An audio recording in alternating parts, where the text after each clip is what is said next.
wabtaghi fima ataakallahu daral akhirah wa la tansa nasibaka minad dunya. Ayat ini Allah tempatkan di tengah-tengah ayat yang berbicara tentang kisah kita, kisah Qarun. Seolah Allah ingin mengatakan kepada kita, silahkan cari kekayaan sebanyak-banyaknya dengan cara yang halal. Kalau ingin seperti Qarun, silahkan. Tapi ingat, wabtaghi fima ataakallahu daral akhirah. Yang salah dari Qarun adalah Qarun lupa kalau dia harus transfer ke akhirat. Semuanya dia habiskan untuk kesenangan duniawi. Ayat sebelumnya, kita mulai dari ayat sebelumnya, dari ayat ke-76. Inna Qaruna kana min qaumi Musa. Tokoh kita pada sore hari ini tokoh yang antagonis, protagonis kemudian berubah jadi antagonis. Sesungguhnya Qarun kana, dulunya min qaumi Musa, termasuk dari kaumnya Musa. Apa itu kaumnya Musa? Bani Israel. Kenapa Allah tidak mengatakan inna Qaruna kana min Bani Israel? Kenapa Allah tidak menyebutkan Bani Israel? Kenapa Allah menyebutnya kaum Musa? Karena tidak semua Bani Israel itu taat, patuh, tunduk, beriman kepada Nabi Musa alaihissalam. Bani Israel ada yang soleh, ada yang tidak. Bani Israel ada yang percaya ke Nabi Musa, ada juga yang memusuhi Nabi Musa. Tidak semua Bani Israel baik. Contoh, ada kisah-kisah Bani Israel yang membunuh nabinya sendiri. Ada Bani Israel yang kemudian melanggar perintah Allah seperti yang dikutuk jadi monyet dan dikutuk jadi babi. Bani Israel. Ada Bani Israel yang menyembah berhala. Ada. Allah tidak mengatakan inna Qaruna kana min Bani Israel. Inna Qaruna kana min qaumi Musa. Apa artinya? Satu, Qarun ini dari Bani Israel. Yang kedua, bukan sekedar Bani Israel biasa, karena Bani Israel tadi bermacam-macam. Qarun itu termasuk orang yang percaya kepada Musa. Orang yang menjadi pengikut Nabi Musa, beriman kepada Musa. Dulu. Kana. Dulu. Dua. Yang ketiga, inna Qaruna kana min qaumi Musa, bukan sekedar Bani Israel, tapi pengikut Nabi Musa. Lebih dari itu, Qarun ini termasuk orang yang sangat dekat dengan Nabi Musa alaihi salam, termasuk orang-orang yang memikul beban dakwahnya Nabi Musa alaihi salam. Termasuk orang yang punya idealisme yang tinggi seperti Nabi Musa alaihi salam. Itu sebabnya Allah mengatakan min qaumi Musa, bukan sekedar min Bani Israel, tapi dari orang-orangnya Musa, kaumnya Musa, orang-orangnya Musa, orang dekatnya Nabi Musa. Dulu. Apa artinya? Qarun dulunya miskin. Karena yang namanya Bani Israel oleh Fir'aun itu ditindas, oleh Fir'aun ditekan. Fir'aun tidak mau kalau Bani Israel ada yang muncul. Awalnya Qarun ini miskin, sulit hidupnya, susah hidupnya, masturul hal, susah hidupnya. Kemudian Qarun mulai berusaha, mulai bisnis. Dan ketika Qarun mulai bisnis, orang-orang Bani Israel mereka senang. Oh, akhirnya ada orang Bani Israel yang jadi pebisnis. Kalau gitu kita bantu Qarun. Kalau pengen beli ke Qarun ya. Qarun beli. Oke, silahkan. Berapa ini Qarun? Nggak apa-apa lah. Ini aslinya harganya 90.000. Ambil saja 90.000. 90.000. Ini harganya berapa Qarun? Saya belinya 50.000. Terserah, mau 50.000 silahkan, mau nambahin silahkan. Awalnya Qarun seperti itu. Jadi kalau ada cerita bagaimana Qarun mengumpulkan 1 juta pertamanya atau 1 miliar pertamanya, 1 juta pertama Qarun, kalau pakai bahasa kita 1 juta, 1 miliar pertamanya Qarun itu dikumpulkan dari Bani Israel. Bani Israel lah yang membesarkan Qarun. Bani Israel ketika melihat ada pengusaha dari kalangan mereka, kita beli ke Qarun. Kita beli ke Qarun. Kana min qaumi Musa. Kira-kira Nabi Musa senang atau tidak ketika ada Qarun yang mulai merintis usahanya, jadi solusi untuk Bani Israel belanja ke Qarun. Nabi Musa senang. Terus Qarun ini makin lama kumpul, makin kaya, makin banyak uangnya. Inna Qaruna kana min qaumi Musa fabagha alaihim. Kesalahan Qarun ada 5, dan ini kesalahan Qarun yang pertama. Fabagha alaihim. Ketika Qarun mengumpulkan hartanya semua, fabagha alaihim, makin kaya, Qarun mulai memonopoli kekayaannya.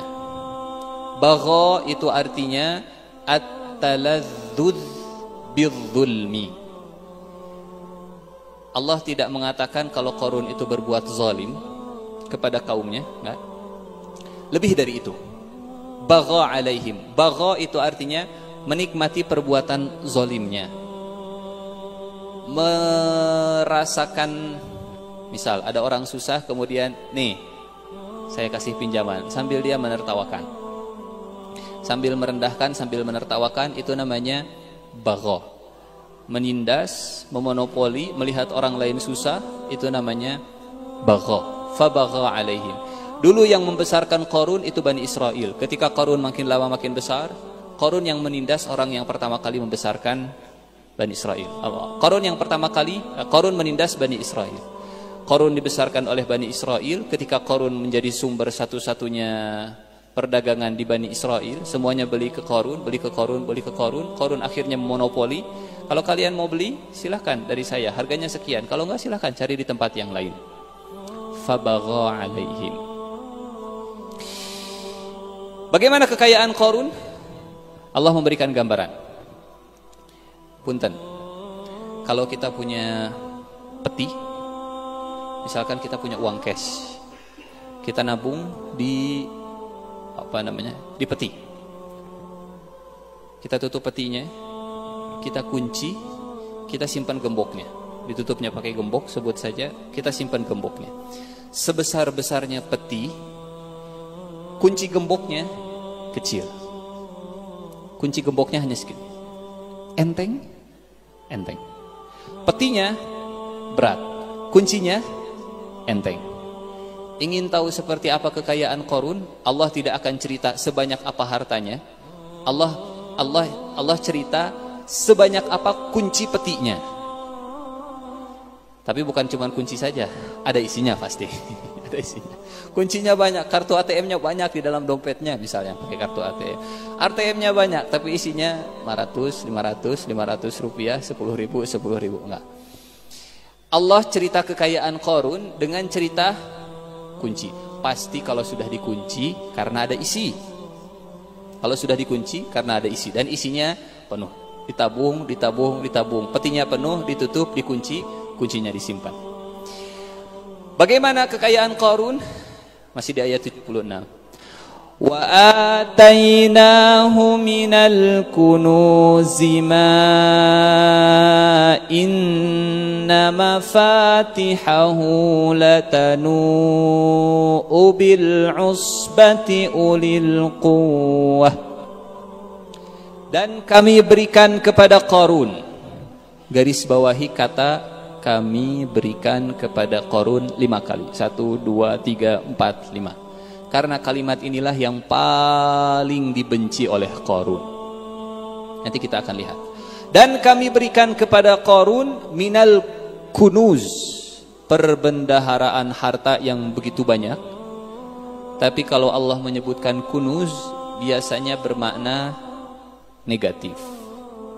Rasulullah katakan, segala harta yang tidak dikeluarkan sedekahnya, walaupun sedikit, itu disebut kunuz. Tapi sebanyak apapun harta, kalau zakatnya dikeluarkan, namanya bukan kunuz. Jadi bukan sekedar banyak hartanya Qarun, tapi tidak dikeluarkan kewajibannya. Dan kami berikan kepada Qarun minal kunuz, perbendaharaan harta yang kuncinya saja, ma inna mafatihahu, kalau dikumpulkan kemudian dipikul, ini uang cashnya, belum tanahnya, belum rumahnya, belum gedung-gedungnya, belum kebunnya, belum ini yang sifatnya apa? Uang cashnya, uang mengalirnya, harta mengalirnya, bukan harta yang tetapnya. Harta yang mengalirnya, uang cashnya saja kalau disimpan di dalam peti, kuncinya kemudian dikumpulkan, dipikul oleh orang-orang yang kuat, itu masih keberatan. Walaupun yang membawa kuncinya 10 orang. Latanu'u ma inna mafatihahu, yang kunci-kuncinya latanu'u, tanu'u itu artinya orang yang memikul sesuatu sampai punggungnya membungkuk, saking beratnya, entah membungkuknya ke depan atau ke belakang, yang jelas punggung tidak bisa tegak, saking beratnya. Biasanya kita kalau keberatan ima ke belakang atau ke depan, bahasa Arabnya. Berapa orang yang harus memikul kunci, bukan peti, kunci. Berapa orang yang harus memikul kunci-kunci peti Qarun? Usbah. Dalam bahasa Arab, usbah itu jumlah antara 3 sampai 10. Tapi mayoritas ulama mengatakan dari tafsir Al-Quran dengan Al-Quran, usbah itu 10. Dari mana kita bisa mengambil kesimpulan kalau usbah itu 10? Dari surat Yusuf, surat ke-12, ayat ke-12. Ayat ke-12, A'udzubillahi minasyaitonirrajim, Bismillahirrahmanirrahim. Maaf, bukan ayat ke-12, ayat ke-8.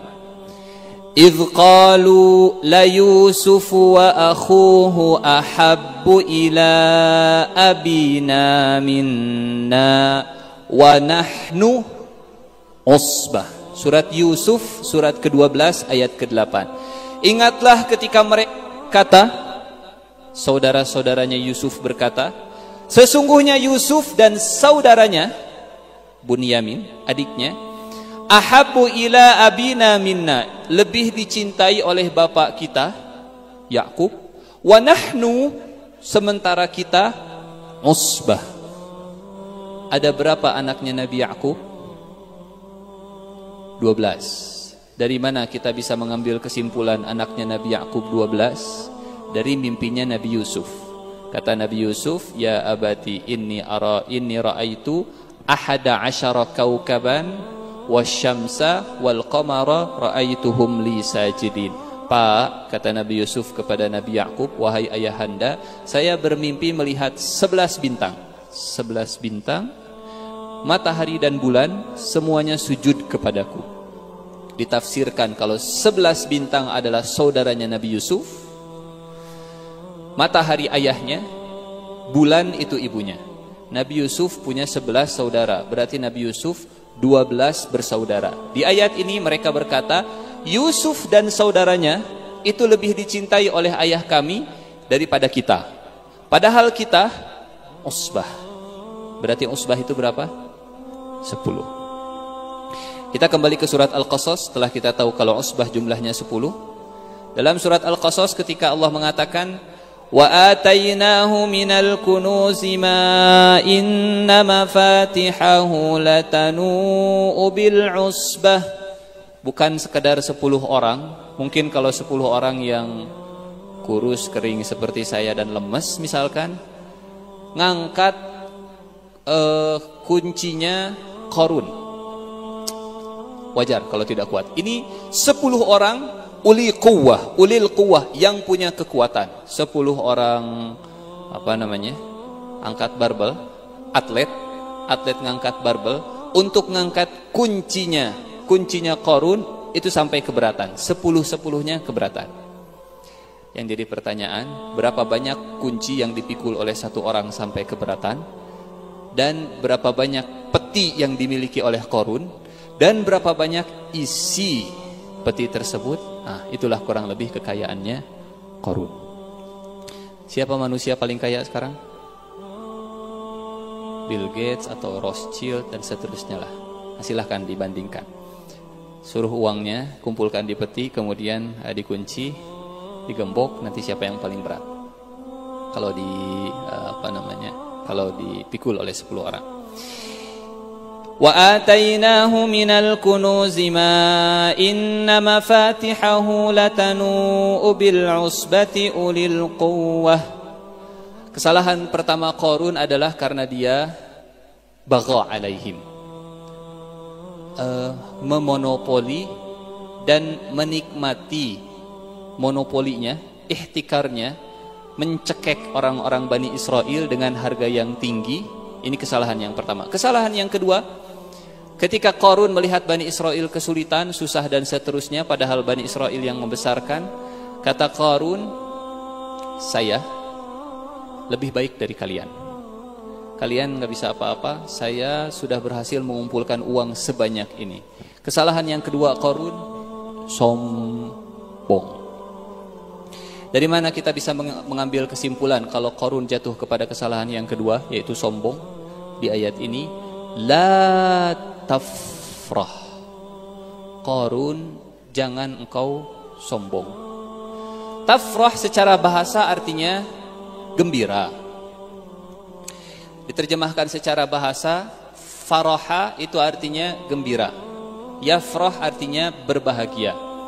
Tapi apa maksudnya? La tafrah diartikan, diterjemahkan, ditafsirkan jadi sombong. Biasanya kebanggaan karena dunia itu yang menyebabkan seseorang jadi sombong. Masing-masing bertanya ke hatinya, apa yang membuat kita bangga? Apa yang membuat kita senang? Dompet penuh? Atau bisa qiyamul lail? Atau bisa dapat sertifikat kelulusan? Atau bisa dapat pujian orang? Apa yang membuat kita bangga? Itu yang akan menentukan ujungnya seperti apa. La tafrah. Bani Israel mereka berkata kepada Qarun, Qarun la tafrah. Jangan engkau bangga, jangan engkau bahagia, jangan engkau senang. Jangan engkau senang dengan harta yang engkau miliki. Ditafsirkan, jangan engkau sombong. Maka di antara sebab seseorang sombong itu ketika dia bangga dengan dunia yang dimilikinya. La tafrah innallaha la yuhibbul farihin. Sesungguhnya Allah tidak mencintai orang-orang yang berbuat sombong. Nasihat yang pertama Qarun, nasihat yang pertama yang ditujukan kepada Qarun, jangan engkau sombong. Nasihat yang kedua, wabtaghi fima ataqallahu daral akhirah wala tansa nasibaka minad dunya. Kesalahan yang ketiga Qarun lupa dengan prinsip dan idealismenya masa lalu. Jangan lupa kalau dulu Qarun termasuk kaumnya Musa. Bicara tentang akhirat, bicara tentang surga, bicara tentang neraka, tetapi ketika dunia terbuka, ketika Allah memberikan banyak harta, Qarun lupa dengan akhirat, sehingga diingatkan oleh Bani Israel, wabtaghi fima ataqallahu daral akhirah wala tansa nasibaka minad dunya. 3. Yang keempat, Qarun dulu awal-awal Qarun ini senang menolong, senang membantu, senang karena awal-awal. Berapa harganya? Seperti tadi, saya belinya 50.000, silahkanlah. Kalau misalkan mau beli 50.000 silahkan, kalau mau beli 50.500 silahkan. Tapi ketika Qarun mulai dibukakan, Qarun mulai bagha alaihim, Qarun mulai sombong, Qarun mulai lupa dengan akhiratnya, maka yang berikutnya Qarun mulai jarang membantu orang. Maka diingatkan oleh Bani Israel, wa ahsin, Qarun, berbuat baiklah engkau. Dan sekali lagi tolong garis bawahi kalimat ini, wabtaghi fima ataqallah. Qarun, carilah akhirat pada apa yang telah Allah berikan kepada engkau. Qarun Anda bisa kaya seperti ini karena Allah yang ngasih kepadamu. Dan dengan apa yang Allah kasih kepadamu, cari akhirat. Wala tansa nasibaka minad dunya wa ahsin kama ahsanallahu ilaik. Garis bawahi kata Allah Subhanahu wa taala sekali lagi. Kata Bani Israel, Qarun, jangan lupa berbuat baik kepada orang lain sebagaimana Allah sudah berbuat baik kepada engkau. Kalimat yang membuat Qarun ini panas. Dari mana kita tahu kalau Qarun panas mendengar kalimat Allah? Kalau Allah yang berbuat baik, kalau Allah yang memberikan harta kepadamu, nanti di ayat berikutnya. Kemudian kesalahan Qarun yang berikutnya, wala tabghil fasada fil ardi innallaha la yuhibbul mufsidin. Dan janganlah engkau berbuat kerusakan di muka bumi, karena sesungguhnya Allah tidak suka orang-orang yang berbuat kerusakan. Apa contohnya berbuat kerusakan? Di antara tafsirannya, Qarun ini mulai mengumpulkan harta dari yang haram. Qarun mulai tadinya dekat dengan Musa, makin lama makin kaya, kemudian selalu ada perasaan saya ingin bersaing dengan Musa sebagai nabi. Kalau Musa dikasih kenabian, ya kalau saya punya harta, saya juga sama baiknya seperti Musa. Qarun untuk melindungi kekayaannya, untuk melindungi hartanya, Qarun mendekatnya bukan ke Nabi Musa, tapi Qarun mulai mendekatnya ke Fir'aun. Ini Nabi Musa, ini Fir'aun. Dulu Qarun bagiannya Musa. Allah berikan kekayaan kepada Qarun, menjadi saingannya Nabi Musa. Untuk mengamankan posisinya, Qarun mendekat kepada Fir'aun. Idealisme masa lalunya hilang, mendekat dengan Fir'aun. Bahkan di dalam Al-Quran, Allah sampai menggabungkan Qarun, Fir'aun, Haman dalam satu kelompok yang sama. Inna Qaruna wa Fir'auna wa Hamana kanu khati'in. Qarun, Fir'aun, Haman. Allah sebutkan bareng-bareng karena Qarun dulunya dengan Nabi Musa mulai mendekat kepada Fir'aun. Karena makin mendekat kepada Fir'aun, tingkah lakunya, kelakuannya juga seperti Fir'aun. Dulu dekat dengan Bani Israel, dulu dekat dengan orang-orang yang susah, dulu sensitif, dulu orangnya halus, perasaannya senang membantu. Tapi ketika Allah berikan kekayaan, mulai geser orientasinya ke Fir'aun, mulai senang dengan dunia-dunia Fir'aun, dan mulai memusuhi Bani Israel, dan mulai berbuat kerusakan di Bani Israel. Sehingga diingatkan oleh Bani Israel, wala tabghil fasada fil ardi innallaha la yuhibbul mufsidin. Teman-teman yang dirahmati Allah Subhanahu wa taala, nanti silahkan dibaca kisah Qarun sekali lagi, cek, cari. Di manakah Nabi Musa? Kenapa Nabi Musa tidak muncul dalam kisahnya Qarun?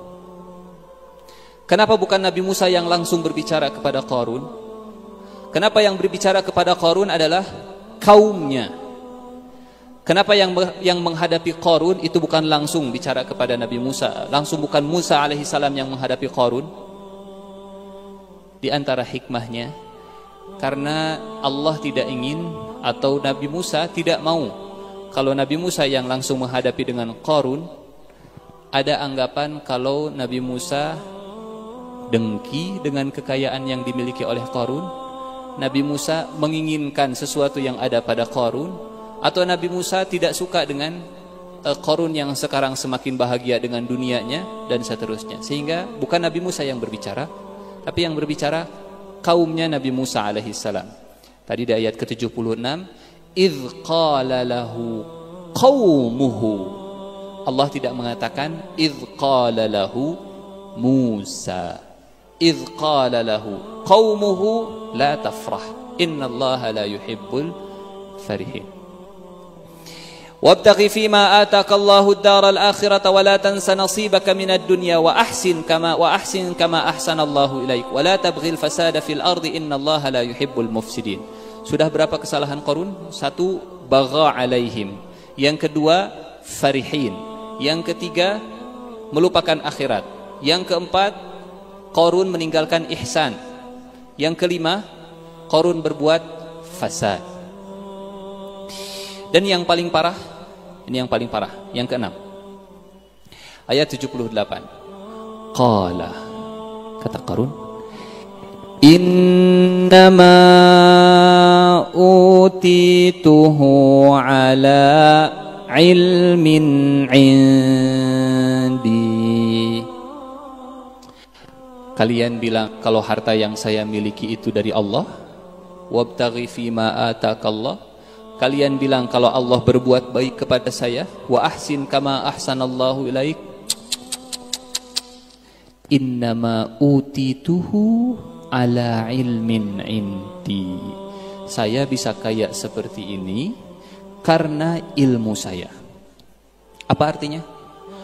Qarun melupakan jasa semuanya. Qarun melupakan jasa Bani Israel yang membuat dirinya itu bisa mengumpulkan harta 1 juta pertamanya. Saya bisa kaya seperti ini ala ilmin indi. Bani Israel nggak ada urusan. Bukan Bani Israel yang membesarkan saya. Innama utituhu ala ilmin indi. Bukan Nabi Musa yang membesarkan saya. Padahal dalam salah satu riwayat, Qarun ini pernah minta kepada Nabi Musa karena kondisinya sulit. Oleh Nabi Musa didoakan. Mungkin mirip seperti kisahnya Sa'labah. Walaupun kisah Sa'labah ini dalam riwayatnya diperbincangkan. Mirip seperti itu. Ada yang datang ke Rasulullah dalam kondisi susah, ya Rasulullah doakan saya supaya saya dimudahkan dunianya. Kata Rasulullah, apa kamu tidak mencontoh saya? Saya juga biasa-biasa saja. Tapi karena terus minta, ya sudah. Mudah-mudahan kamu dijadikan kaya. Berawal dari doanya Nabi Musa, berawal dari Bani Israel yang membantu Qarun mendapatkan harta yang pertamanya, dan berawal dari izin Allah Subhanahu wa taala yang membuat Qarun jadi kaya raya. Allah dilupakan, Nabi Musa ditiadakan, Bani Israel disingkirkan. Semuanya diaku hasil kerja keras saya. Yang lain gak ada yang nolong. Innama utituhu ala ilmin indi. Bilang kalau harta ini dikasih oleh Allah, kalian bilang kalau Allah berbuat baik kepada saya, innama utituhu ala ilmin indi. Kalian nggak usah banyak ngomong lah, kalian nggak punya jasa kepada saya, nggak usah kalian ngasih nasihat saya. Qarun mulai memutus hubungan dengan Bani Israel dan makin lama makin dekat dengan Fir'aun. Ketika kekayaan tidak diiringi dengan lingkungan, ketika menjadi kaya tapi berada di lingkungan yang salah, khawatirnya seperti Qarun. Ketika menjadi kaya tapi tidak berada di lingkungan yang soleh, menjauh dari lingkungan yang soleh, yang ikhlas memberikan nasihat, seperti Qarun. Mulai menjauh. Kalian gak ada urusan, kalian gak ada jasa, kalian gak pernah membesarkan saya. Bukan karena jasa kalian. Innama utituhu ala ilmin indi. Bani Israel dilupakan, Nabi Musa dilupakan, sampai Allah dilupakan. Dan ketika Allah dilupakan, Allah langsung berkomentar. Di ayat-ayat sebelumnya Allah tidak ada komentar. Di ayat ini baru Allah berkomentar. Apa komentar Allah? Alam ya'lam, tidak tahukah Qarun, Allah qad ahlaka min qablihi minal quruni man huwa ashaddu minhu quwwatan wa aktsaru jam'a wa la yus'alu an dzunubihimul mujrimun. Dari awalnya bagha, dari awalnya farah, kemudian berakhir jadi mufsid, dan berakhir jadi mujrim. Apa itu mujrim? Kriminalis. Awalnya monopoli, jadi sombong, masih dekat. Awalnya monopoli masih dekat dengan Bani Israel, jadi sombong, mulai agak jaga jarak, kemudian merusak, kemudian mulai mendekat ke Fir'aun, dan ketika sudah mendekat dengan Fir'aun berubah jadi mujrim, kriminalis. Allah langsung komentar, tidakkah dia tahu kalau Allah pernah menghancurkan sebelumnya minal qurun, generasi-generasi sebelumnya, orang yang lebih kuat darinya dan orang yang lebih banyak hartanya. Itu berarti manusia paling kaya di alam semesta, di dunia, bukan Qarun. Hanya Allah tidak menceritakan siapa yang paling kaya atau siapa yang lebih kaya dari Qarun. Apa dalilnya kalau Qarun bukan manusia paling kaya? Ayat ini. Awalam ya'lam anna Allah qad ahlaka min qablihi minal quruni man huwa asyaddu minhu quwwah wa aktsara jam'ah. Yang lebih kuat dari Qarun dan yang paling banyak, lebih banyak mengumpulkan harta. Wala yus'alu an dzunubihimul mujrimun. Enggak usah ditanyalah dosa-dosanya para kriminalis. Qarun sekarang mulai terang-terangan. Karena sudah mulai memutus hubungan dengan Bani Israel, nggak ada urusan dengan kalian, sudah terang-terangan kalian nggak punya jasa. Kini Qarun ingin tampil dengan semua kekayaannya. Di ayat ke-79, fakharaja ala qaumihi fi zinatih. Qarun meminta, tolong budak-budak saya keluarkan semua peti. Keluarkan semua peti, kita konvoi keliling kota. Kita perlihatkan kepada Bani Israel, kalau bisa kepada Musa juga, saya punya harta yang banyak. Keluarkan semuanya, angkut petinya keluar. Diangkut, bawa kuncinya, kita konvoi. Fakharaja ala qaumihi, keluar kepada kaumnya, fi zinatih, dengan semua perhiasannya. Ketika konvoi, dan ini di belakangnya ada Fir'aun. Kalau Fir'aun itu menekan dengan kekuasaannya, Fir'aun menggunakan Qarun untuk bikin fitnah di internal Bani Israel. Qarun keluarkan semua harta, jalan-jalan di Bani Israel. Keluar Qarun dengan semua hartanya, dan terjadilah fitnah di Bani Israel. Fakharaja ala qaumihi fi zinatih.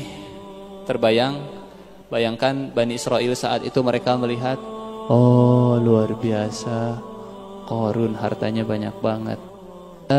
Kita punya harta seperti Qarun. Bani Israel susah, kemudian ada konvoi iring-iringan Qarun dengan semua hartanya. Harga lagi susah, barang-barang harganya lagi pada naik, kita miskin, sulit, anak saya sakit. Oh, andai saya seperti Qarun. Mulai ada fitnah di internal Bani Israel. Fakharaja ala qaumihi fi zinatih. Qala alladhina yuriduna al-hayata ad-dunya. Berkatalah orang yang menginginkan dunia. Kayakkah mereka yang berkata ini? Nah, miskin. Sehingga kata para ulama, hubbud dunya, dunia itu tidak berbahaya kalau di tangan. Yang berbahaya kalau di hati. Dunia di tangan tidak berbahaya, walaupun yang ada di tangan itu banyak. Tapi dunia kalau sudah masuk ke hati berbahaya, walaupun di tangan tidak punya apa-apa. Berangkat dari ayat ini. Dunia kalau sudah masuk ke dalam hati, cinta dunia kalau masuk ke dalam hati itu berbahaya, walaupun di tangan nggak punya apa-apa. Tapi ketika dunia ada di tangan, tapi di dalam hati tidak ada kecintaan kepada dunia, sebanyak apapun dunia yang ada di genggaman tidak akan membahayakan.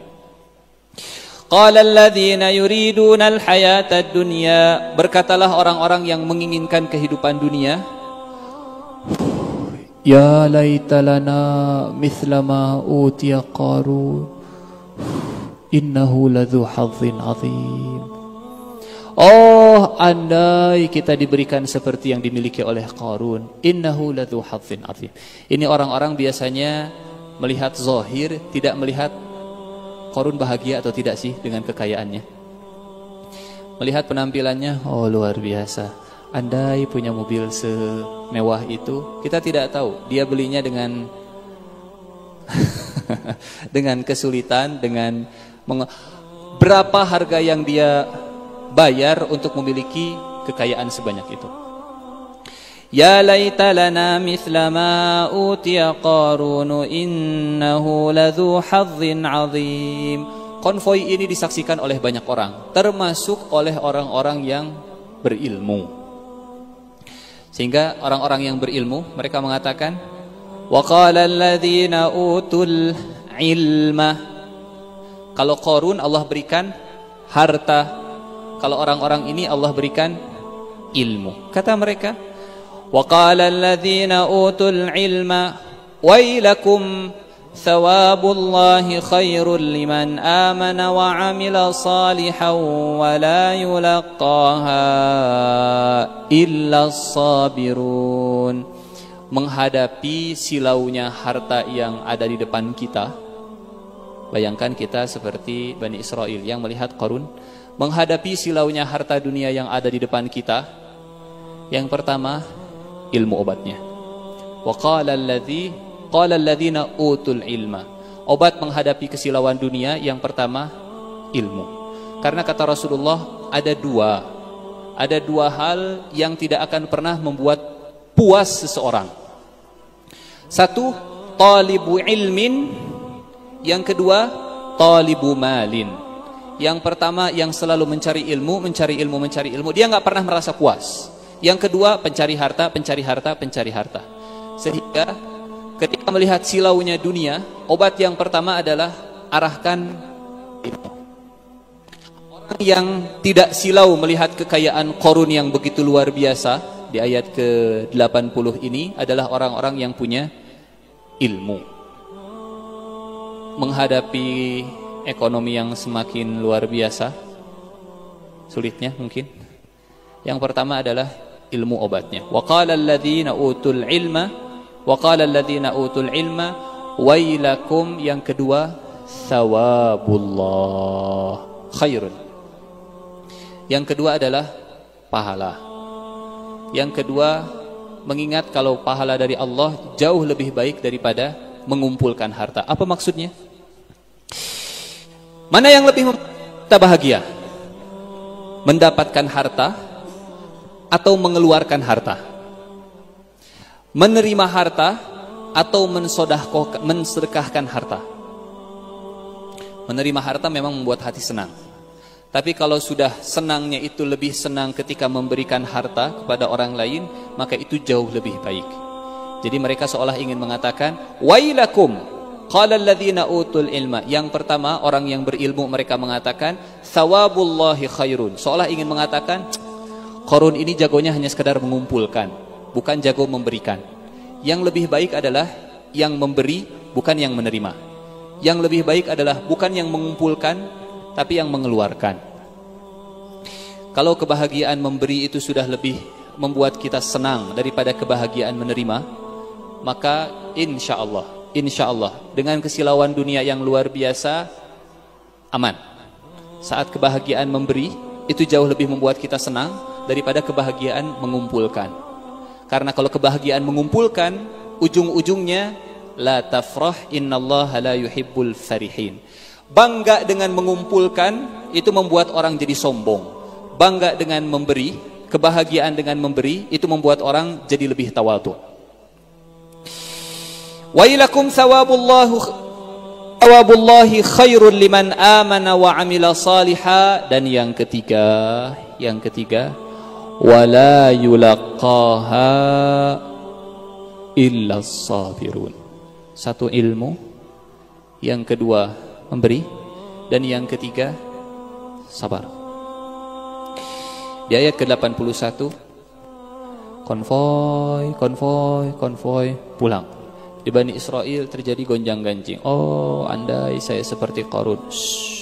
Thawabullahi khair. Tapi dah saya pengen seperti Qarun. Thawabullahi khair. Jadi ada dua kubu. Beberapa saat setelahnya, beberapa hari setelahnya, beberapa pekan setelahnya, fakhasafna bihi wa bidarihil arda. Maka kami tenggelam. Khasafa itu artinya tenggelam ke dasar bumi.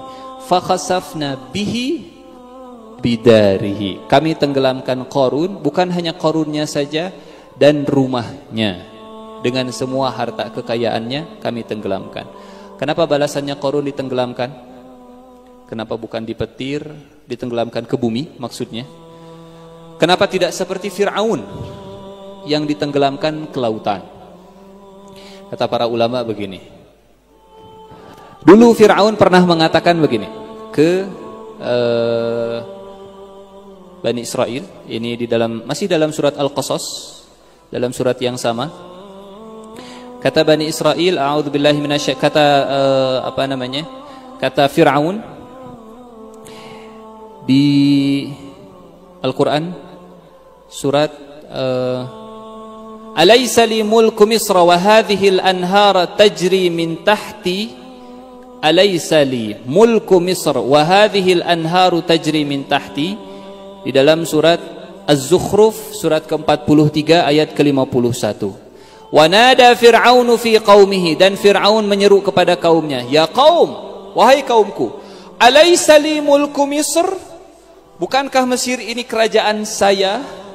Qarun lupa kalau Mesir itu milik Allah Subhanahu wa taala, bukan milik dirinya. Alaysa li mulku Misr wa hadhihi al-anhar tajri min tahti, dan air ini, sungai Nil, mengalir di bawah kakiku. Fir'aun meninggi di atas. Fir'aun sombong dengan menyebutkan air itu di bawah kakiku, oleh Allah ditenggelamkan di bawah air. Qarun meninggi di atas bumi dengan hartanya, oleh Allah ditenggelamkan dengan rumah-rumahnya ke bawah bumi. Kalau dalam surat Al-Ankabut Allah katakan semuanya Allah Subhanahu wa taala binasakan sesuai dengan dosa-dosanya. Atau ada yang mengatakan begini, kenapa Fir'aun ditenggelamkan oleh Allah Subhanahu wa taala ke dalam lautan? Boleh jadi karena dulu ibunya Fir'aun merasa terzolimi dengan kebijakan Fir'aun yang membunuh anak laki-laki, bayi laki-laki yang lahir, sehingga terpaksa ibunya Fir'aun kemudian ibunya Musa menghanyutkan Musa ke dalam air. Dulu ada seorang ibu yang terzolimi, anaknya terpaksa dihanyutkan ke dalam sungai. Oleh Allah dibalas kezoliman ini, Fir'aun ditenggelamkan juga ke dalam air. Dosa selalu dibalas dengan dosa, dengan azab yang sama. Dulu kaumnya Nabi Lut selalu membolak-balikan kondisi. Harusnya laki-laki dengan perempuan, perempuan dengan laki-laki, ini laki-laki dengan laki-laki, dibolak-balikan. Maka oleh Allah dibalikan juga, diangkat, dibalikan ke tanah. Dan seterusnya dan seterusnya. Fakhasafna bihi wa bidarihil ard. Maka kami tenggelamkan Qarun dengan rumahnya ke dalam bumi. Fama kana lahu min fi'atin yansurunahu min dunillahi wa ma kana minal muntasirin. Tidak ada siapapun yang bisa menolong Qarun kecuali Allah, wa ma kana minal muntasirin, dan tidak ada seorang pun yang bisa. Peristiwa ini terjadi pada malam hari. Tenggelamnya Qarun dan rumahnya itu terjadi pada malam hari. Apa dalilnya? Apa buktinya? Peristiwa tadi terjadi pada malam hari karena pagi harinya Bani Israel itu mereka kemudian ngobrol. Di ayat ke-82, wa asbaha, dari kata subuh. Subuh itu artinya pagi. Maka pada pagi harinya, itu berarti kejadiannya malam. Wa asbaha alladhina tamannaw makanahu bil amsi yaqulun. Berkatalah orang-orang yang kemarin mereka berkata, oh, seandainya saya seperti Qarun. Ketika Qarun ditenggelamkan, mereka mengatakan, wa ka'annallaha yabsutur rizqa liman yasha'u min ibadihi wa yaqdir. Oh, benarlah Allah melapangkan rizki bagi siapa yang Dia kehendaki dari hamba-hambanya dan menyempitkannya. La amannallahu alaina la khasafa bina. Andai Allah tidak menyayangi kami, andai Allah tidak melimpahkan karunia-Nya kepada kami, pasti kita juga sama-sama akan ditenggelamkan. Yang jadi pertanyaan, apa karunia yang Allah berikan kepada mereka? Laula amannallahu alaina la khasafa bina. Kalau Allah tidak melimpahkan karunia-Nya atas kita, benar-benar Dia telah membenamkan kita pula. Karunia apa yang telah Allah berikan kepada Bani Israel dan tidak diberikan kepada Qarun? karunia tidak diberikan harta. Ada seorang anak, Bu, pengen punya motor. Bu, pengen punya motor. Datang ke bapaknya. Pak, pengen punya motor dong. Pak, pengen punya motor dong. Bapak pelit nggak ngasih motor. Bapak minta motor dong. Adek baru 8 tahun. Ini bapak dan ibu yang penyayang atau tidak? Penyayang atau tidak? Kenapa nggak ngasih motor? Belum waktunya. Kalau dikasih mungkin mencelakakan. Itu makna laula ammanallahu alaina la khasafa bina. Kadang Allah tidak memberi itu tanda sayang. Sebaliknya, kadang Allah memberi bukan karena Allah sayang. Jadi jangan mengukur sayang Allah dengan apa yang Allah beri kepada kita. Jangan mengukur sayang Allah dengan apa yang Allah beri kepada manusia. Karena Allah ngasih kekuasaan kepada Nabi Sulaiman, sebagaimana Allah juga ngasih kekuasaan kepada Fir'aun. Karena Allah ngasih kekayaan kepada Abdurrahman bin Auf dan Utsman bin Affan, sebagaimana Allah juga memberikan kekayaan kepada Qarun. Karena Allah memberikan dunia kepada orang muslim, sebagaimana Allah juga memberikan dunia kepada yang tidak beriman. Maka pemberian Allah itu bukan ukuran sayangnya Allah subhanahu wa ta'ala. Itu sebabnya Asma'ul Husna yang pertama ada 2. Ar-Rahman, Ar-Rahim. Apa itu Ar-Rahman? Maha pengasih, kasih. Ar-Rahim, Maha penyayang. Apa bedanya? Kalau Maha pengasih, Allah ngasih ke Fir'aun, kasih. Ke Haman, kasih. Ke Qarun, kasih. Ke Fir'aun, kasih. Ke Namrud, kasih. Ke orang kafir, kasih. Ke yang maksiat, kasih. Sayang, kita datang ke sini, parkir. Kita keluar dari tempat parkir, ngasih uang. Waktu kita ngasih uang parkir, apa kita sayang kepada yang jaga parkirnya? Kenapa ngasih? Apa Anda sayang sehingga Anda bahaya kalau seperti itu. Teh terima kasih ya, teteh sayang ya ke saya.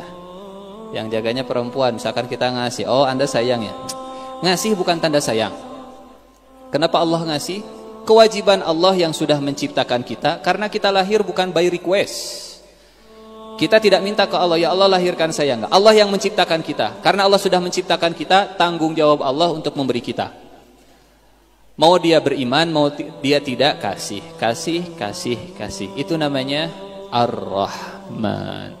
Yang lebih penting dari Ar-Rahman, yang lebih penting dari sekedar dikasih adalah disayang. Jadi saya mau nanya ke yang akhwat, yang perempuannya. Teh punten.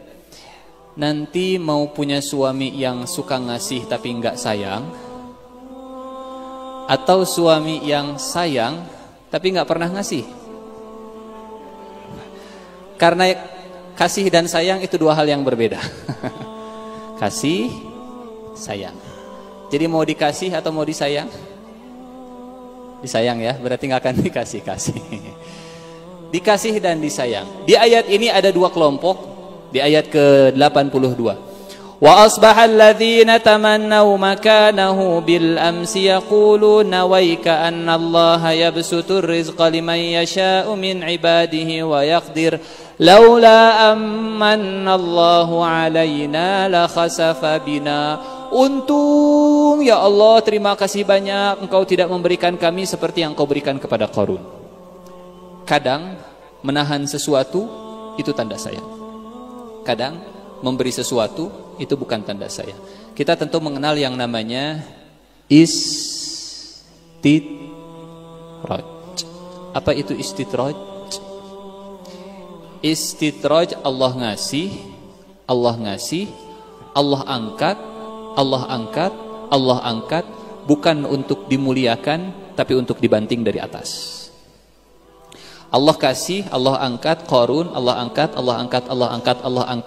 bukan untuk dimuliakan tapi untuk dibenamkan ke dalam bumi.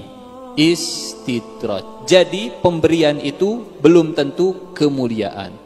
Kapan pemberian itu disebut kemuliaan?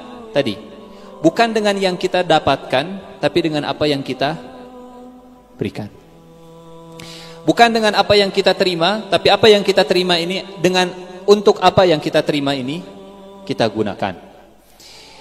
Itu sebabnya orang kaya di akhirat itu ada 4 jenis. Orang kaya di akhirat ada 4 jenis. Ada yang kayanya dari yang haram, mengumpulkan uang dari yang haram, digunakan untuk yang haram, masuk neraka. Dari uang haram, dari judi, dipakainya buat berzina, neraka.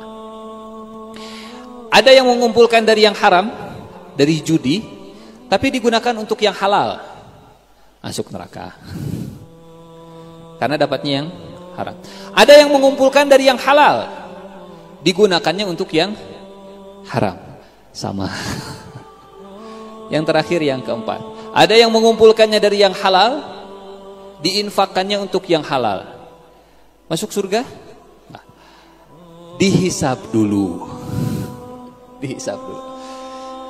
Ali bin Abi Thalib radhiyallahu anhu, beliau pernah ditanya, "Wahai Amirul Mukminin, tolong jelaskan kepada kami apa itu dunia."